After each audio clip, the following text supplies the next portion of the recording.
지난 주일 코로나19 확진자 수가 1,000명을 넘어서면서 전국적으로 심각한 상황을 맞고 있는 가운데 교회 예배를 통한 집단 감염 사례가 잇따르고 있습니다. 대부분의 교회가 코로나19 자율 방역에 힘써왔지만 집단 감염이 발생한 일부 교회들은 방역 수칙을 제대로 지키지 않은 것으로 드러났습니다. 예장합동총회는 교회발 집단 감염의 확산을 막기 위해서 교단의 모든 행사를 중단하겠다고 밝혔습니다. 소망교회를 시작으로 여의도 순복음교회와 광림교회 등 대형 교회들이 교회 수양관과 기도원 시설 등을 확진자와 자가격리자를 위한 생활치료 공간으로 제공하기로 했습니다.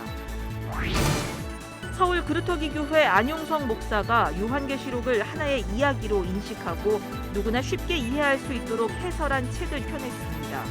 안 목사의 신간 두 이야기가 만나다를 비롯해 새로 나온 책들을 소개합니다. 여러분 안녕하십니까? CBS 뉴스입니다. 지난 주일 코로나19 확진자 수가 1,000명을 넘어서며 전국적으로 심각한 상황을 맞고 있는 가운데 교회 예배를 통한 집단 감염 사례가 잇따르고 있습니다. 코로나 확산 방지를 위해 교회들의 각별한 주의가 요구되고 있습니다. 최경배 기자가 전합니다. 지난 주일 코로나19 하루 확진자 수가 1,000명을 넘긴 가운데 교회 예배나 소모임을 통한 집단 감염 사례가 잇따라 보고되고 있습니다. 서울 강서구 화곡동 성석교회는 지난 6일 첫 확진자가 나온 이후 추가 확진자가 이어져 14일 현재 관련 확진자가 총 162명으로 집계됐습니다. 성석교회에서 첫 확진자가 발생한 6일은 수도권 사회적 거리 두기가 2.5단계로 격상되기 전으로 대면 예배가 가능한 시기였습니다. 충남 당진 나음교회에서도 집단 감염이 발생했습니다. 지난 12일 고등학생을 포함한 교인 2명이 확진되자 교인 47명을 비롯해 학교와 시설 관계자 등 400여 명을 대상으로 검사를 실시한 결과 지금까지 관련 확진자는 모두 60명을 넘어섰습니다. 충북 제천시는 13일부터 20일 자정까지 관내 180여 개 교회에 집합 금지 행정명령을 내렸습니다. 한 확진자가 역학조사 과정에서 교회에 다녀온 사실을 숨긴 데다가 일부 확진자들이 교회를 옮겨 다니며 모임을 가진 것으로 파악돼 추가 확산이 우려되기 때문에 내려진 조치입니다. 대구에서는 영신교회 관련 누적 확진자 수가 52명으로 집계되는 등 교회를 통한 추가 감염이 그치지 않고 있습니다. 교계의 참여와 방역수칙 준수로 확산이 억제되어 오다가 최근에 연말 종교행사 준비 등으로 다시 감염 확산이 크게 일어나고 있습니다. 올해 연말 종교행사는 철저히 비대면으로 해주시고 특히 소모임 또 함께 음식을 먹는 그런 모임을 갖지 않는 것이 중요합니다. 교회를 통한 집단 감염은 코로나19 사회적 거리 두기가 격상되기 전 부분적으로 대면 예배가 가능한 상황에서 이루어졌지만 대부분 방역 수칙을 제대로 지키지 않아 발생한 것으로 드러나고 있습니다. CBS 뉴스 최경배입니다. 대부분의 교회가 코로나19 자율 방역에 힘써왔지만 집단 감염이 발생한 일부 교회들은 방역 수칙을 제대로 지키지 않은 것으로 드러났습니다. 예장합동총회는 교회발 집단 감염 확산을 막기 위해 교단의 모든 행사를 중단하겠다고 밝혔습니다. 송주열 기자의 보도입니다. 일부 교회들은 보건당국의 사회적 거리두기 강화 지침에도 대규모 모임을 강행해 결과적으로 코로나19 집단 감염으로 이어졌습니다. 서울 강서구 성석교회는 지난 6일 교인 1명이 코로나19 확진 판정을 받은 이후 14일 0시 기준으로 158명의 누적 확진자가 나왔습니다. 방역 당국에 따르면 성석교회는 지난 10월 중순부터 이번 달 3일까지 7주 동안 일주일에 4차례씩 부흥회를 진행한 것으로 확인됐습니다. 서울시는 강서구에 즉각 대응반을 파견하여 역학조사 및 접촉자 조사를 실시 중이며 해당 현장 등에는 긴급 방역을 실시하였습니다. 또한 13일 시구 합동 추가 역학조사를 실시하여 해당 교회의 방역 지침 위반에 대한 증빙 자료를 확보하는 등 방역 지침 위반이 확인되는 경우 과태료 등 강력한 제재 조치를 취할 예정입니다. 대구광역시 영신교회는 14일 0시 기준으로 55명의 누적 확진자가 발생했습니다. 영신교회는 교인 28명이 지난 11일 집단 확진 판정을 받은 후 지속적으로 확진자가 발생하고 있습니다. 대구시에 따르면 영신교회 교인 30여 명이 이달 초 식사와 찬양 연습을 하는 과정에서 일부 마스크를 착용하지 않은 것으로 파악하고 있습니다. 이와 별개로 영신교회는 지난달 27일 오전 11시 영신교회 예배당에서 대경노회 임시회와 위임 예식을 가진 것이 추가로 알려졌습니다. 이에 따라 대구시 방역당국은 노회 행사와 위임식에 참석한 목회자들이 심호하는 교회 12곳에 대해 긴급 집합 금지 명령을 내렸습니다. 네, 뭐 행사를 한 것 같아요. 위임식 행사를 했다는 소식이 있는데 저희들이 오늘 정확하게 사태 파악을 좀 하고 있습니다. 그래서 저희들이 지금 뭐 일단 교회가 이제 집합금지 명령되면은 교회에 들어갈 수도 없고 하니까 저희들이 일단 노예의 뭐 정확한 사태 파악을 좀 지시를 하고 파악한 이후에 좀 그쪽 지역의 목회자들을 좀 지도를 좀 해야 될 것 같아요. 교회발 집단 감염이 계속되자 대한예수교장로회 합동총회는 위기관리대응본부를 가동했습니다. 예장합동은 14일 오후 교단 소속 교회의 집단 감염 관련 입장문에서 서울 마포구, 강서구, 대구 달성군의 교회에서 발생한 집단 감염으로 인해 방역당국과 지역사회에 염려와 불편을 끼쳐드린 점에 대해 깊은 유감의 뜻을 표한다고 밝혔습니다. 예장합동은 위기관리대응본부와 위기관리대응위원회가 해당 교회들에서 발생한 감염 상황을 조사한 결과 방역당국과 교단에서 제시한 방역수칙에 대해 일부 소홀히 한 부분이 있었음을 확인했다고 덧붙였습니다. 이어 예장합동은 교단발 집단 감염 확산을 막기 위해 교단의 모든 행사를 중단하겠다는 뜻도 밝혔습니다. 예장합동은 교단 소속 교회들의 감염 사태에 대해 송구한 마음을 전하며 앞으로 더욱 철저한 방역수칙 준수를 통해 감염 확산 사태가 발생하지 않도록 지도, 감독하겠다고 강조했습니다. CBS 뉴스 송주열입니다. 코로나19 확진자가 급증하면서 치료 공간과 병상 확보가 시급한 상황입니다. 여의도 순복음교회와 광림교회 등 대형 교회들이 교회 수양관과 기도원 시설 등을 확진자와 자가격리자를 위한 생활치료 공간으로 제공하기로 했습니다. 오요셉 기자입니다. 코로나19 병상 부족 문제 해결을 위해 한국교회가 생활치료 공간 지원에 나섰습니다. 여의도 순복음교회와 광림교회, 사랑의 교회, 강남침례교회, 명성교회는 교회 수양관과 기도원 시설 등을 생활치료센터로 제공한다고 밝혔습니다. 교회가 제공하는 생활치료센터는 모두 890실 규모로 병상을 확보하지 못해 자가격리 중인 확진자와 접촉한 자가격리자, 해외에서 귀국한 환자 등의 치료를 위해 사용될 예정입니다. 여의도 순복음교회는 영산수련원 2개 동과 구피플 복지센터 병동 134실을 생활치료센터로, 노인 요양병원과 호스피스 병동을 확진자 치료 병실로 제공합니다. 광림교회와 사랑의 교회가 각각 교회 수양관 150실씩을, 강남 침례교회가 기도원 100실, 명성교회가 기도원 300실을 치료 공간으로 지원합니다. 이번 지원은 더불어민주당이 요청해 교회가 화답한 것으로 이낙연 대표는 교회의 큰 결심과 선한 영향력에 감사하다고 전했습니다. 이 대표는 교회의 지원이 이 어려운 고비를 넘기는 데 큰 희망이 될 것이라 믿는다며 임시 선별 진료소를 통해 진단을 대규모로 확대한 상황에서 생활치료센터가 귀하게 쓰일 것이라고 말했습니다. 정부의 방역에 적극 협조해 주시고 특히 어려운 취약계층들을 돕는 데 사랑을 베푸시고 국민들의 마음을 어루만져 주셨습니다. 이번에 그런 연장선상에서 도움을 주시게 된 것을 국민을 대신해서 감사드립니다. 여의도 순복음교회 이영훈 목사는 위기 상황 속에서 자원하는 마음으로 귀한 일을 함께할 수 있어 감사하다고 전했습니다.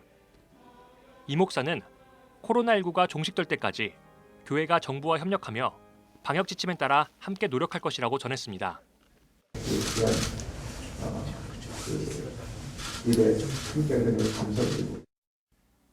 한편 소망교회는 앞서 지난 9일 긴급 당회를 열어 곤지암에 위치한 소망수양관을 경증 환자들을 위한 생활치료시설로 서울시에 제공하기로 결정했습니다. 소망교회 김경진 담임 목사는 교인들에게 보낸 목회서신에서 이웃의 아픔에 참여하고 세상을 섬기는 일은 교회의 본질적인 사명이라면서 환우들이 소망수양관에서 쉼을 얻고 속히 회복되기를 기도한다고 말했습니다. CBS 뉴스 오요셉입니다. 상징과 은유로 종말을 이야기하는 요한계시록은 읽고 해석하기가 어려운 책이라는 인식이 있는데요. 서울 그루터기 교회 안용성 목사가 요한계시록을 하나의 이야기로 인식하고 누구나 쉽게 이해할 수 있도록 해설한 책을 펴냈습니다.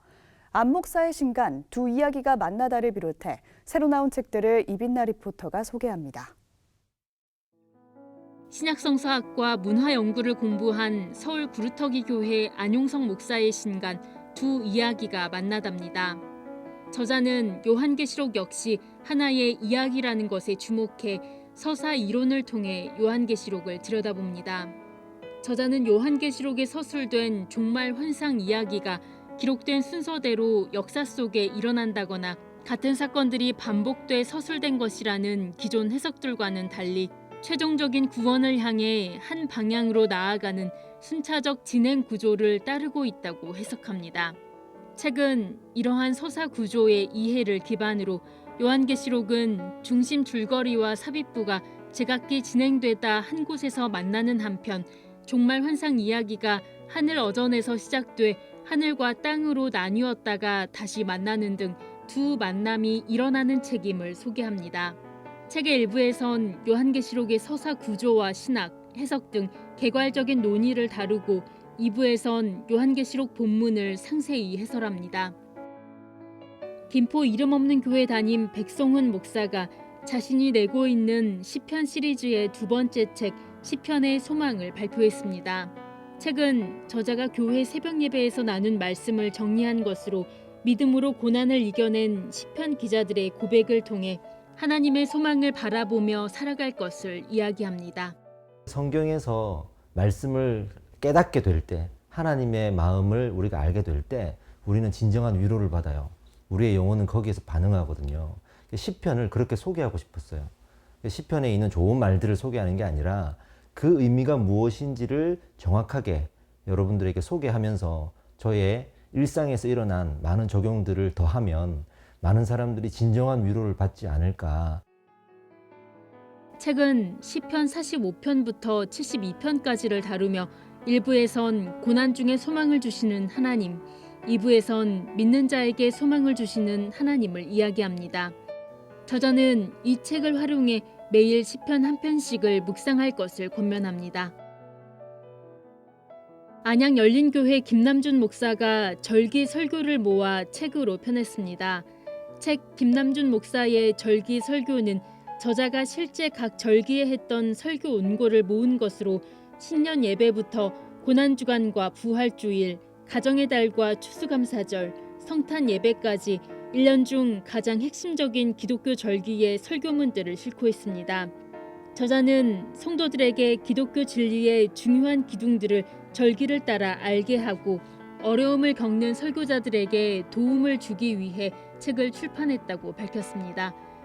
각 장의 끝에는 한눈에 보는 설교 요약문이 실렸습니다. CBS 뉴스 이빈나입니다.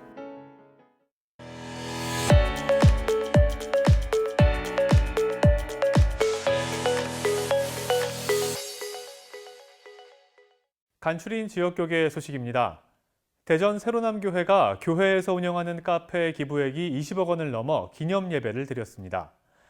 강원 CBS는 개국 25주년을 기념해 크리스마스 콘서트를 개최했습니다. 대전 세로남교회가 운영하는 세로남 카페가 사회 기부액 20억 원 돌파를 기념해 감사 예배를 드렸습니다. 이번 감사 예배에서는 예장합동총회 고영기 목사 등 교단 관계자가 참석해 축하했으며 합동총회 소강석 총회장과 대전광역시 허태정 시장 등이 영상으로 축사를 전했습니다. 2007년부터 올해 이르기까지 하나님은 전 가운데 카페에서 모든 수익금을 사회로 기부했는데 드디어 20억이 돌파되었습니다. 이것은 하나님의 은혜이며 동시에 자원봉사자들의 끊임없는 수고와 또 고객들의 발걸음이 끊어지지 않은 그런 귀한 열매라고 믿습니다. 세로남 카페는 2007년 문을 열어 교회 성도들이 자원봉사로 운영하고 있으며 현재까지 모인 카페 수익금 전부를 어려운 이웃들에게 기부했습니다. 강원 CBS가 개국 25주년을 기념해 크리스마스 콘서트 크리스마스 인 러브를 개최했습니다. 새롭게 건축된 춘천 광염교회 성전에서 열린 이번 콘서트에는 재즈 피아니스트 하주리, CCM 찬양사역자 남궁성옥과 강중현, 메조소프라노 김소영과 강원 CBS 소년소녀 합창단이 출연해 다양한 찬양곡을 선보였습니다. 대구 베델교회가 교회 설립 50주년을 기념해 감사 예배를 드렸습니다. 부산과 원주의 교계 정기총회 소식도 전해드립니다. 시각장애인을 중심으로 모인 대구 베델교회가 설립 50주년을 맞아 감사 예배를 드렸습니다. 아울러 베델교회는 임직식을 진행했고 지난 50년간의 역사를 기록한 기념 자료집도 발간했습니다. 베델교회가 설립 50주년을 맞아서 기념 감사 예배를 오늘 드려서 하나님께 영광 돌리고 너무너무 기쁘고 감사합니다. 동시에 집사를 4분 세우는 임직식을 가지게 되어서 앞으로 우리 교회의 좋은 일꾼이 되리라 기대하며 감사합니다. 지난 1970년 10월 5일에 설립한 베델교회는 시각장애인 선교와 재화를 촉진하기 위한 사역을 펼치고 있으며 일반 성도와 시각장애인 50여 명이 함께 힘을 모아 교회를 섬기고 있습니다. 부산 성시화운동본부가 수영로 교회에서 제14차 정기총회를 열고 신임 이사장과 본부장을 선출했습니다. 이날 신임 이사장으로 선출된 이규현 목사는 어려운 시기인 만큼 모두가 하나 되어 힘을 내게 하는 일에 최선을 다할 것이라고 전했습니다. 우리는 우리의 자리를 지켜서 정말 성시와 거룩한 도시를 만드는 예수 때문에 복받고 행복하게 되어지는 부산이 되도록. 원주시 기독교연합회가 2020 정기총회를 개최하고 신임 회장으로 원일장로교회 정운찬 목사를 선출했습니다. 우리 연합회가 도울 수만 있다면 함께 가서 돕고 저들을 위로하고 다시 교회를 세우는 예배를 회복하는 그러한 시간을 가졌으면 합니다. 정운찬 신임 회장은 코로나19로 어려운 상황에 놓인 원주 지역 교회들을 물심양면으로 섬기면서 예배 회복과 전도의 동력을 회복할 수 있도록 최선을 다하겠다고 밝혔습니다. 내일도 강추위가 예상됩니다. 출근길 든든하게 챙겨 입으시기 바랍니다. 이상으로 뉴스를 마칩니다. 함께해 주신 여러분 고맙습니다.